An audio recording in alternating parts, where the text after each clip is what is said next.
नमो तस् भगवतो अरहतो सम्मा सम्बुद्दस्स। साधु साधु साधु। श्रद्धावान उपासक उपासिकागण, ये जो पुण्य की महिमा है ये बड़ी अद्भुत है।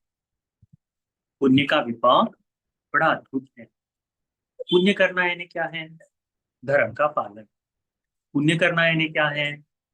तो शील की सुरक्षा। यदि कोई व्यक्ति ये करता है तो उसका जीवन आनंद से भर जाता है। आज हम एक कथा सुनेंगे जो धर्म के लिए, जीवन जीने के लिए किस तरह की परिस्थितियां आने पर व्यक्ति अपने जीवन में धर्म को अपनाता है, ये भी बताती है। और जब कोई व्यक्ति धर्म का पालन कर ले तो इन सब से परे होकर कैसे धर्म के सुख को पाया जाता है, इस बारे में भी बताती है। ठीक है। आज की धर्म कथा जो है, पुण्य की महिमा, यह एक जो अ, शिकार जो करते हैं, शिकारियों के बारे में। ठीक है। शिकारी लोग क्या करते हैं? हम देखते हैं कि शिकारी लोग जाकर जंगल में जाकर शिकार लेकर आते हैं। आजकल लोग दिखाई नहीं देते ना, पहले भगवान के समय में हो, उसके पश्चात होते। तो पुण्य की महिमा में हम अक्सर चर्चा करते हैं श्रीलंका द्वीप। तो आज हम आपको जो पुण्य की महिमा है वह भी श्रीलंका में जो घटित घटना है उसके बारे में बताएं। सत्पुरुषों का जीवन में आने के कारण, धर्म की पिपासा जागने के कारण किस तरह किसी का कल्याण हो सकता है, इसके बारे में यह पुण्य की महिमा है। बहुत पहले श्रीलंका द्वीप में रोनू नाम का एक जनपद था, छोटा सा गांव था, या फिर संपूर्ण प्रदेश था। इस प्रदेश में एक वियदिया नाम का एक शिकारी रहता। ये शिकारी, अब उसका संपूर्ण जीवन जो है, शिकारी है तो कैसे जीवन जिएगा? सुबह निकलेगा, घात लगाएगा, जहां तीर ले जाएगा और जहां जहां जो जो प्राणी मिले उसे पकड़ कर लाकर उसे बेचेगा और अपना जीवन यापन करेगा। तो शिकारियों का यही काम है। ये प्रतिदिन 40-50 के आसपास शिकार करके लेकर आता था। तो उसके हाथ से दिन रात क्या हो रहा है? प्राणियों की हत्या हो रही है। ठीक है। हो रहा है। एक दिन सुबह निकला शिकार करने के लिए और पूरे दिन कोई भी शिकार उसे नहीं। खोज रहा है, खोज रहा है, खोज रहा है, कोई शिकार नहीं। अब जो शिकार न मिले तो घर लौट आया। आने के बाद आज घर में उसे केवल चावल खाने को मिले। घर में चावल बना है तो चावल खाने के लिए बड़ा गुस्सा आया उसे, बड़ा क्रोध आया कि मैं शिकारी हूँ, प्रतिदिन मांस लेकर आता हूँ और मुझे खाने में बगैर मांस से खाना परोसा कैसे? बड़े जोर से घर में चिल्लाता है। हम देखते हैं ना, जिनका स्वभाव बड़ा क्रूर होता है, रौद्र होता है, परिवार के लोग उससे डरते भी हैं। तो एक डर गए। वैसे ही अपने खाने के थाली से ऊपर उठा, घर के पीछे गया। घर के पीछे में एक गाय बंधी थी। गाय की जिह्वा को खींचा, जिह्वा को काटा और अपने घर में लाकर उसको दिया है। बोला इसे पकाकर अभी खिलाओ। अब डर के मारे घर के लोग थर थर कांप। घर में रहने वाली गाय को केवल जिह्वा काट कर लेकर आए, पकाया, पकाया, इसे परोसा, उसने खा भी लिया। खाने के बाद, शाम होने के बाद, रात्रि में धीरे धीरे पूरा उसका शरीर जो है तपना शुरू हो गया। बड़ी पीड़ा हुई। इतने समय का जो पाप कर्म है वह अभी फल देना शुरू। हम लोग देखते हैं ना, आज भी मनुष्य लोक में अभी भी एक आध बार ऐसा कोई क्षण आ जाता है कि बगैर कुछ किए ही उस पाप की पीड़ा से बड़ा तकलीफ होता है, बड़ा कष्ट भोगता है। वर्तमान में सामान्य तौर पर इतना अधिक न भी दिखाई दे, तब भी आप ऐसे अनेक लोग देखिएगा कि उनके माता पिता मृत्यु से पहले जानवरों से भी भयानक जीवन जिए। वो आपको सुनने में आएगा। लोग छुपा कर रखने की कोशिश करते, चाहे प्रवृत्ति में हो या गृहस्थ में हो, इस तरह से पापी को उसका फल मिलता है, पापी को उसका फल मिलता है। तो वो हमने गोघातक के बारे में उस समय पहले सुना था ना, एक हत्यारा के था, भगवान के नजदीक रहता था, जेतवन के बाजू में। वहां क्या बताया था कि वह मरते समय बड़े विलाप के साथ रोते रोते मरा है करके, 8 दिन तक, 7 दिन तक, 8 दिन तक उसने वो पीड़ा भोगी। उसी तरह से यह व्यक्ति रात्रि भर पूरा शरीर, सर से लेकर पांव तक, पांव से लेकर सर तक, जैसे कोई गर्म अंगारे उसके शरीर पर रख रहा हो, रखना शुरू कर दिया। अब उसमें इतनी जलन, इतनी पीड़ा कि अंग ठंडा पानी उस पर डालो, कुछ नहीं हो रहा। और घर के लोग वैसे ही डरे हुए हैं, क्योंकि घर की गाय जो है उसका कृदन अलग, वो अलग हो गई। तो उस तरह से उसकी उसकी पीड़ा हुई। हुआ ये कि दूसरे दिन ये सुबह, जैसे रात भर तो निद्रा ही नहीं, सुबह जागा और दौड़ते हुए बुद्ध विहार की तरफ गया। वहां पर उनके रोहिणी प्रदेश में नजदीक में सेरुविल नाम का चैत्य है। कहते हैं सेरुविल चैत्य में भगवान की जो ललाट धातु है, ठीक है, उस ललाट धातु को ना, नहीं, सेरुविल, हाँ सेरुविल मंगल महाचैत्य में भगवान की ललाट धातु, तो सेरुविल चैत्य में ललाट धातु, वहां गया बुद्ध विहार में जाकर, जो भिक्षु लोग हैं उनसे बातचीत करने लगा। बनते, बड़ी पीड़ा हो रही, बड़ी तकलीफ हो रही, ऐसा हो रहा है। तो जब भिक्षुओं ने उनकी बात सुनी, तो पता चला कि इस पूरे क्षेत्र में जो मांस को बेचता था, ये वही शिकारी है करके। तब भिक्षुओं ने बड़े ही प्रेम से उसको बिठाया और बताया कि हमारे भगवान बुद्ध जी ने धर्म का उपदेश किया है। क्या बताया है कि प्राणी हिंसा से परे हो जाना चाहिए, जीव हिंसा नहीं करनी चाहिए। भगवान बुद्ध जी ने भिन्न भिन्न सूत्रों का उपदेश दिया है। देवदूत नाम के सूत्र में बताया है कि जैसे जैसे व्यक्ति, ये जो देवदूत दिखाई देते हैं, कौन से देवदूत? हमारे बाल पक जाना, है ना, देवदूत है। हमारा बुढ़ापा जो है देवदूत है, कहते हैं। घर के सामने कोई मर जाता है, किसी की मृत्यु हो जाए, वह देवदूत है। किसी के घर में कोई बीमार पड़ जाए, वह देवदूत है। स्वयं बीमार पड़ जाए, वह भी देवदूत ही है।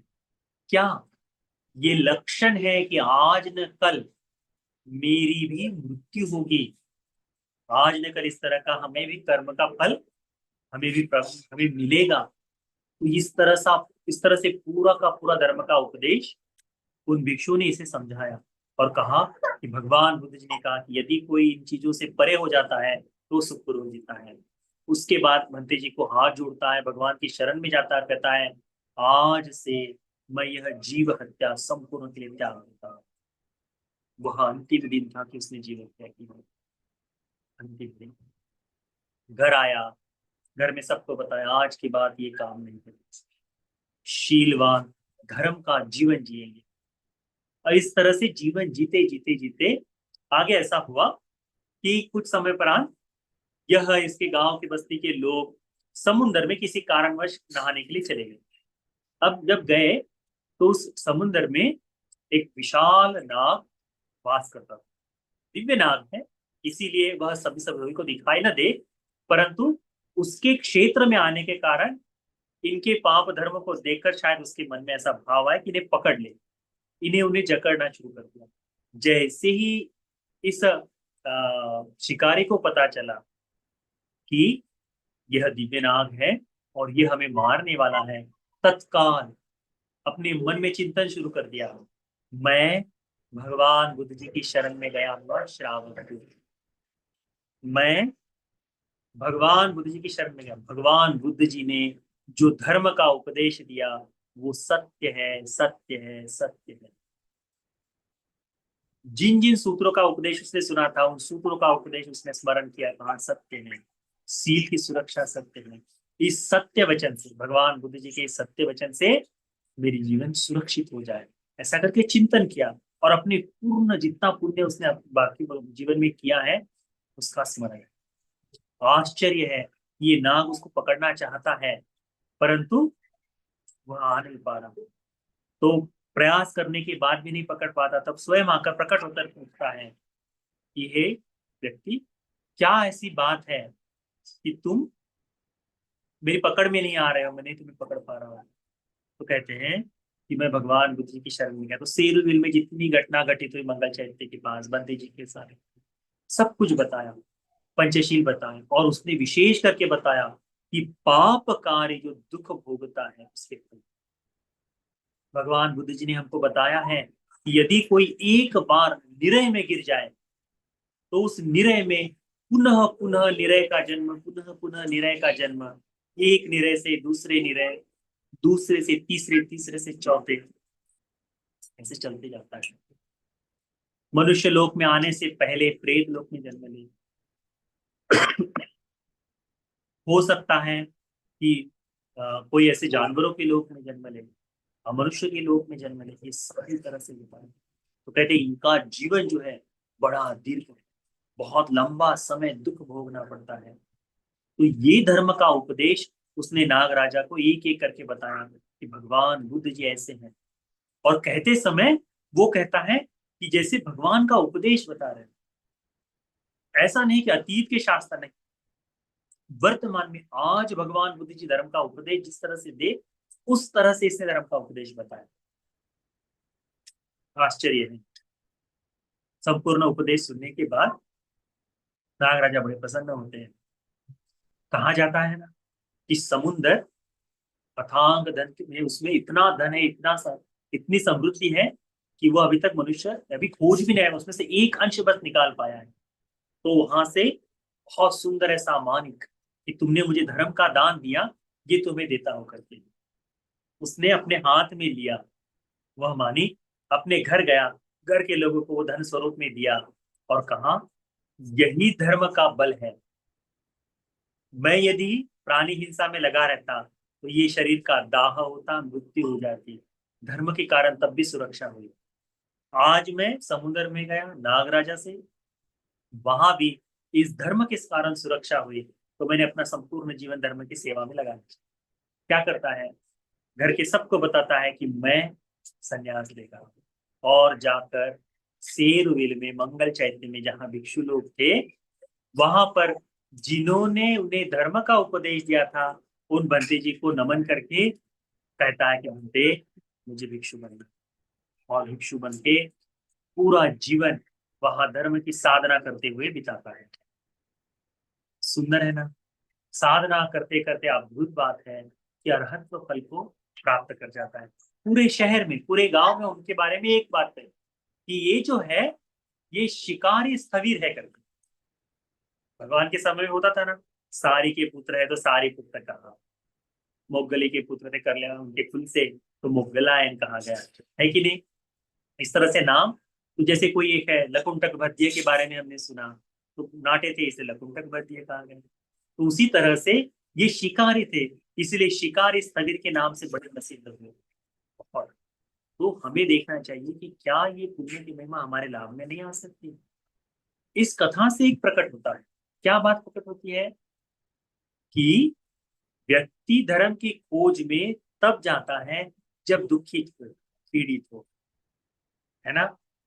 यदि वह उस समय में सही शरण को प्राप्त न करे तो क्या होगा, वह पुनः अंधकार की ओर चले जाएगा। बुद्ध की शरण आज हमारे पास है।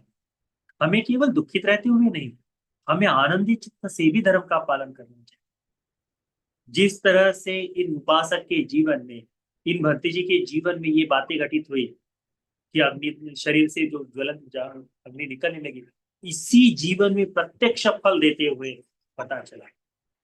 और इतना कि पूरा जीवन उसका उस शिकार के माध्यम से चल रहा था, वह त्यागने के लिए सक्षम। तो आप में से कई लोग ऐसे हो सकते हैं, या फिर आपकी पहचान में से ऐसे हो सकते हैं कि जो निरंतर केवल मदिरा पान करते हैं। तो क्या धर्म उनके लिए काम नहीं आ सकता? उनके लिए भी काम आ सकता है, यदि कल्याण मित्र के आश्रय में।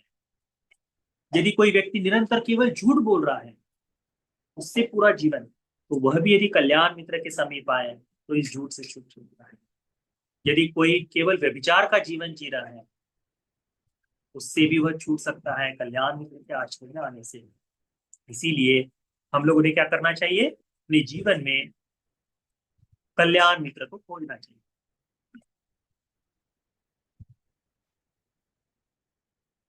यदि हमारे जीवन में कल्याण मित्र मिल जाए ना, तो हमारा जीवन जिस तरह से इस उपासक को समय समय पर केवल धर्म का आह्वान करने से सुरक्षा मिली है, वैसी सुरक्षा हम अपने जीवन में प्राप्त कर सकते हैं।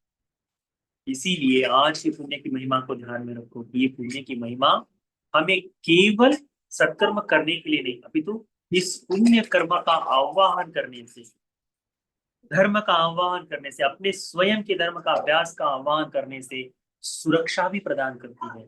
इसीलिए ध्यान रखो, यदि बहुत ही हिंसक व्यक्ति भी भगवान बुद्ध जी के पश्चात हिंसा को त्याग कर धर्म में आकर अनंत फल को प्राप्त कर सकता है, इसका मतलब है कि पाप कर्मों को त्याग कर हम किसी भी समय सत्कर्म का रास्ता अपना सकते हैं। इसीलिए प्रमाद करना ठीक नहीं।